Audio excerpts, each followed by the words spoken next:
It's the amazing Rico Brogna podcast with your host, Evan Roberts.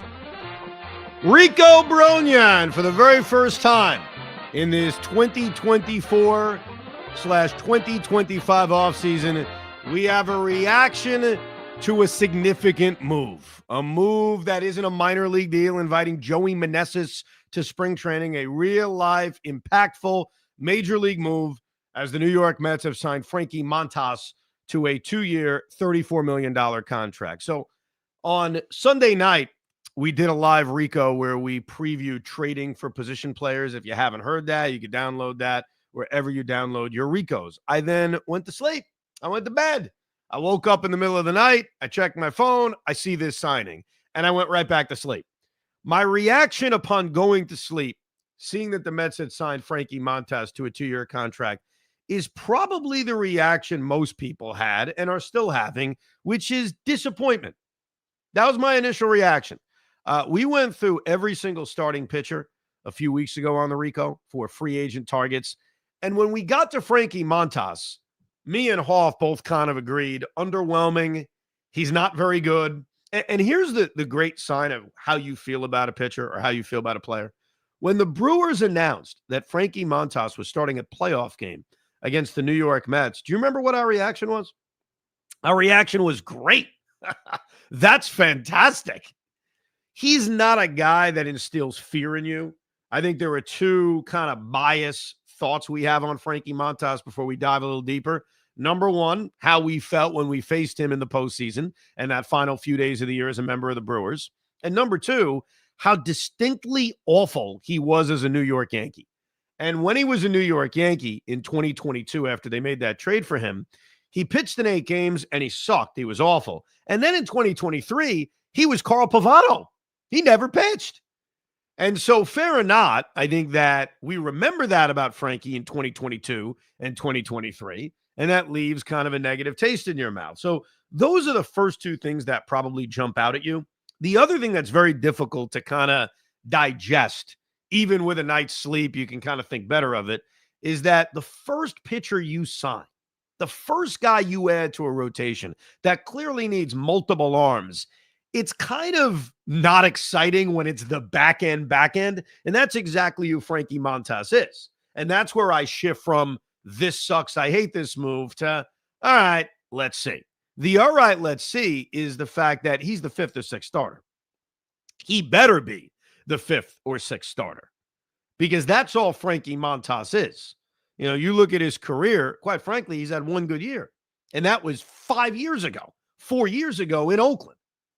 So I think what sometimes is challenging when you're waiting for moves to be made, and obviously in our case, we're waiting for Juan Soto, maybe we're waiting for Corbin Burns, one of the top-end guys, is one of the back-end guys is your first signing, it's tough to get very excited. And I wouldn't even compare it to last year because last year, the Mets' first signing was Luis Severino, a guy that I happen to be very high on, far different than Frankie Montas. And also, the expectations of last offseason were very different than the expectations of this offseason. So I think once you look past the disappointment that this is our first move and you look at it rationally and you frame it the way we should frame it, which is he's a back of the rotation arm. The Mets are attempting to do a little bit of what they did last year, which is let's find somebody on a relatively cheap deal. And I use that word relatively because he's getting $17 million a year and hope that Jeremy Hefner and the Met pitching lab gets the best out of Frankie Montas. That's your hope. And a credit to David Stearns and a credit to Jeremy Hefner is that based on last year's results of Manaea and Severino, they get the benefit of the doubt. So initial reaction to the signing is disappointment. Initial reaction to the signing is I'm not a big Frankie Montas guy. I'm not high on him. He was not high on my list. But the Mets earned a little bit of that trust based on what happened last offseason. So I don't love it. It's not the end of the world. I'm not going to panic. This isn't the Wilpons of 6 years ago where this is the one guy that they're adding. But I don't love Frankie Montas. And I don't think you too either, Hoff. I mean, when we talked about him in that free agent podcast, I think we both had that same reaction of, I don't love Frankie Montas. That would not be my first choice. Yeah, but this is what – here's the thing. Pitching lab That's what I'm buying into. It's the pitching lab. There's got to be a reason. First of all, the Mets in recent years have a hard on for Oakland A's pitchers. Chris Bassett in 2022, Sean Manaea last year, and now Frankie Montas. So clearly there's something in the water. Maybe I haven't looked into it. Maybe there's like a scout that's with the Mets organization that says, "Hey, trust me." And not for nothing, but David Stearns did come from Milwaukee, and the fact that the Milwaukee Brewers traded for Montas last year, you got to think that maybe his name was floating around anyway. So there's clearly some sort of likability there from Stearns and company. I just don't care enough with this move because, like you said, it's back end. If he's the sixth starter and he can make it 20 starts, I think that's good enough and serviceable enough. That's it. Well, I look, I agree with that. Sometimes, and I remember saying this a lot last year, there's a painting being drawn. It's very difficult to judge the painting when only the fire hydrant has been painted. You got to see what the rest of the painting looks like. And I agree with you, and I think most of us would agree. If Frankie Montas ends up being depth-wise the fifth, dare I say, sixth starting pitcher, I doubt he'll be the sixth starting pitcher. So let's say fifth starting pitcher. You look at his career and you say, you know what? If he gives you what he gave Cincinnati and Milwaukee last year, which is 30 starts and a 4.80 ERA, quite frankly, for a fifth starter, that's fine. I think one difference is he started a playoff game for the Milwaukee Brewers. If the Mets are fortunate enough to be in the postseason in 2025, we would not be happy with Frankie Montas starting a playoff game. A couple of things, though. I like the idea of bringing in guys on short-term contracts and seeing what you got. The Mets hit the jackpot on that last year, and I think for the most part, while I'm in favor of going after an ace like Corbin Burnes, we've talked about him in the past, I don't want to load up my rotation on multiple long-term contracts from starting pitchers. There's just so much risk involved. So I think the Mets showed you last year that the formula of bringing guys in on short-term deals with the attitude of, hey, if I get a great year out of him, fantastic. Maybe I go as far as the sixth game of the NLCS. And if I don't, I'm not married to him long-term. I like that. And we talked about that last year. Like, it's a good strategy. I think what's difficult to look past is $17 million is a ton of money. $17 million on a short-term, let's see what we got, a lotto ticket kind of signing is a lot of money. Now, the reality is, a few hours after the Mets signed Frankie Montas, another guy we mentioned in the free agent Rico, Matthew Boyd, signed a similar contract with the Chicago Cubs for just a few $1 million less. He's making $14.5 million, so a little bit less than Frankie Montas. Matthew Boyd made 8 starts last year.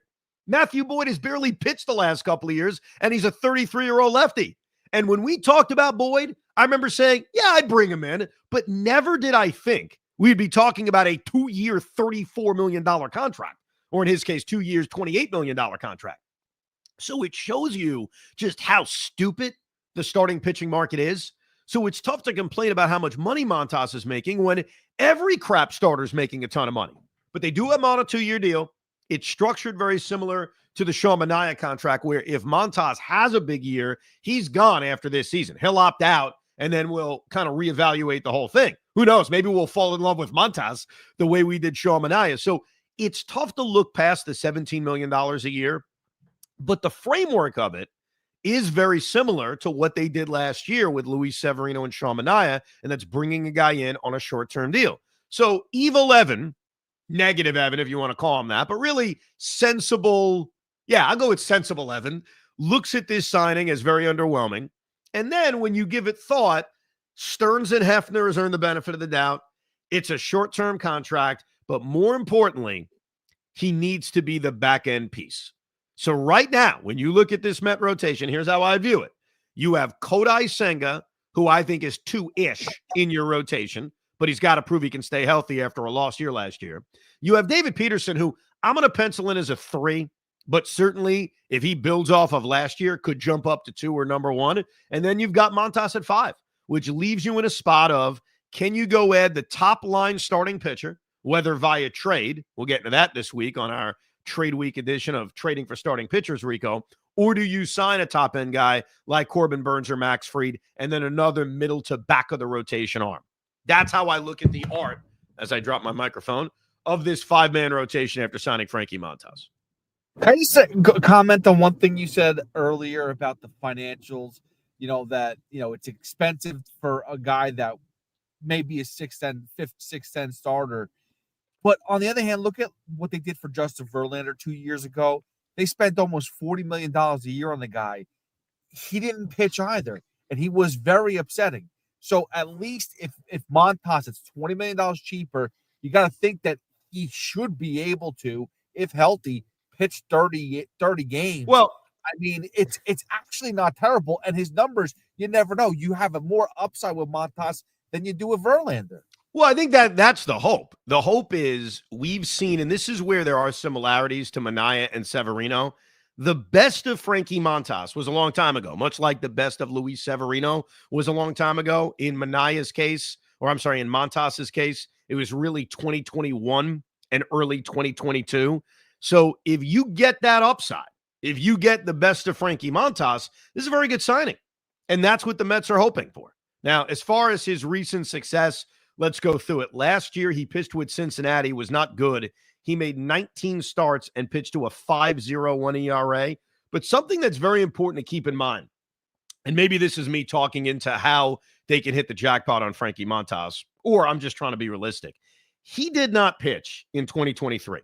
2023 was an absolutely lost season with the New York Yankees. He actually only made one appearance.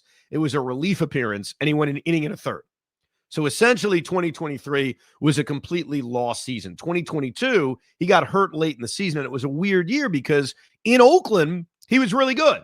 Then he had some kind of injury. Brian Cashman traded for him while there were questions about his health. He pitched injured with the Yankees and was bloody awful.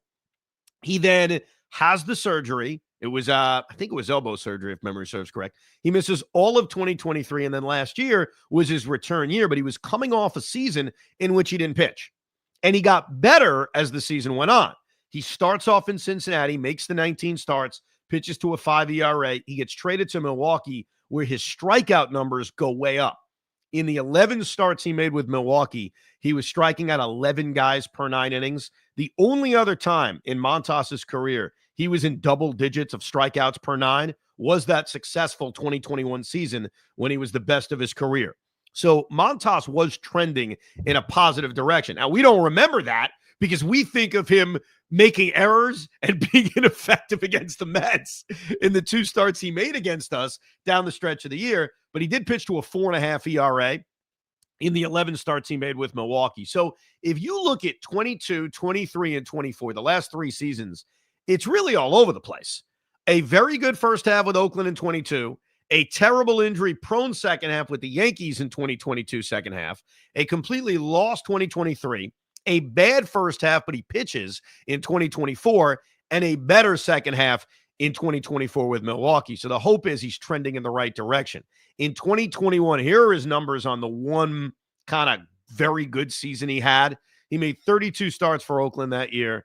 He threw 187 innings, the career high, has not come very close to that since. He struck out 10 guys per 9, only walked 2.7, had a 3.37 ERA, and a FIP of 3.37. So he wasn't unlucky. He wasn't lucky. He was exactly that kind of pitcher over the 32 starts. And that's your vision. That's your hope that he could be that guy. In 2020, he was bad. Obviously, it was a shorter season, the season I like to throw out. Very tough to look at, especially with starting pitchers. And if you go back to 2019 in 16 starts, he also pitched really well to a 2.6 ERA. So it does fit the very similar formula of trying to kind of resurrect the best of a veteran pitcher. It's a 2-year deal. It's $34 million.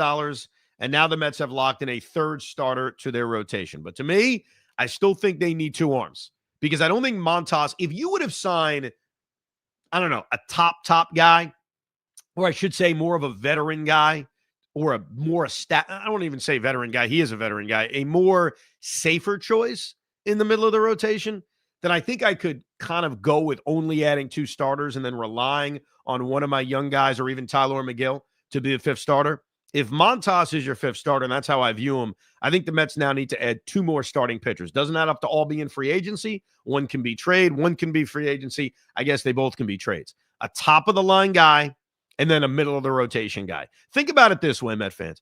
If they end up signing, and I don't think this is going to happen, but let's just say, will be optimistic on this Monday. If they sign Burns and Manaea as the other two starting pitchers, how good do you feel about this rotation? How good do you feel about Montas being the fifth guy? If all of a sudden you go to war with a rotation of Corbin Burns, Sean Manaea, Kodai Senga, David Peterson, and Frankie Montas, I would be, I don't know about you, then all of a sudden we look at the Montas signing and say, hey, that ain't bad. Hey, that's not too shabby. So again, I think a lot of this is going to depend on what they do next. But I'll tell you what really takes me back is that Boyd contract. Here's a guy in Matthew Boyd who, even though he pitched well in the short time he was pitching, talk about a guy that's barely pitched. Matthew Boyd's getting $14.5 million. Think about this with Matthew Boyd. He made 8 starts with Cleveland this year. He made 15 starts with Detroit in 2023 and only 10 starts the year before that, 15 starts the year before that. So in the last 4 seasons, 4 combined seasons, he's made 48 starts. And he just got paid, what was it, $14 million a year? Based on his average amount of starts, you're paying the guy $1 million a start. But what you're doing is, A, you're showing us that the starting pitching market isn't very good, but then also you're banking that the 34-year-old lefty, and he's 34, so he's older than Frankie Montas, you're kind of banking that he can build off of the 8 starts he had with Cleveland, and the best is yet to come. But it shows you how out of whack this starting pitching market is. And if Frankie Montas is getting $17 million, if Yusei Kikuchi is getting $21 million or whatever the hell he got from Anaheim, if Matthew Boyd is getting $14.5 million, what in the world is Sean Manaea going to get? I think Sean Manaea may get $27 million a year. I think it's on the table. So if Manaea ends up getting a 4-year deal and you say 27 a year, that's $108 million. Would the Mets be willing, would Steve Cohen be willing to dump out $100 million for Manaea and then well over $200 million for Corbin Burns? It's a lot of money. But hey, he's got it, right? So we shall see. So overall, my first reaction to the signing was disappointment, was Frankie Montas. He stinks. I don't love him. Upon giving it more time, this fits the David Stearns, let's take out a lottery ticket and see what we got. But the key is, what's next? The key is, how do you fill out the rest of this rotation? Your thoughts on the Frankie Montas signing, whether you agree, disagree, hate it, love it, you can email us to ricob@gmail.com. thericob@gmail.com. We appreciate you waking up if you're listening in the morning, or if you're listening to this on your drive home or at night. We appreciate you downloading and subscribing to an instant reaction. The Mets add a starting pitcher edition of Rico Brogna. We hope you enjoyed this episode of the Rico Brogna podcast. It's amazing, isn't it? Make sure you download it now to keep it on you at all times.